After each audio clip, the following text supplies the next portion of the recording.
The disaster in Hong Kong is growing more tragic with every passing hour. The fire that broke out at the Wang Fuk Court housing complex in the Tai Po district quickly spread across 7 towers, turning into the deadliest blaze the city has seen in the last 60 years.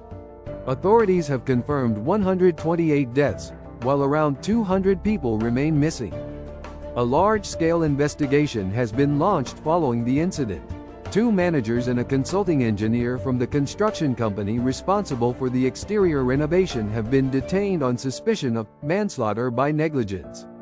The probe now focuses on the materials used, the scaffolding setup, and possible fire safety failures.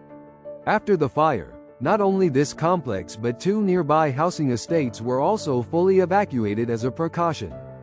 Nearly 900 residents have taken shelter in temporary facilities set up in the area. For the first time in 17 years, Hong Kong issued a level 5 fire alarm, the highest on the scale. More than 140 fire trucks and over 800 firefighters and medical personnel were deployed to the scene.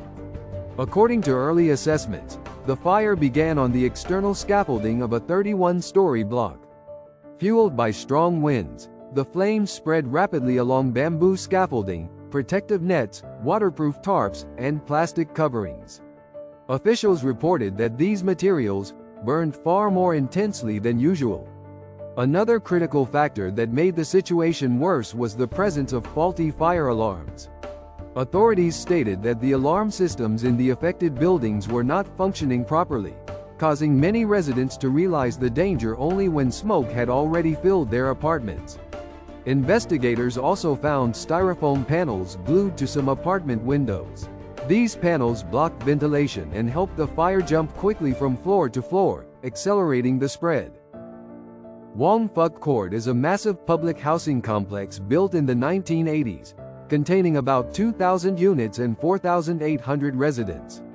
In recent months, a large-scale exterior renovation had covered the towers in scaffolding and protective mesh, effectively turning the buildings into a tunnel for the flames.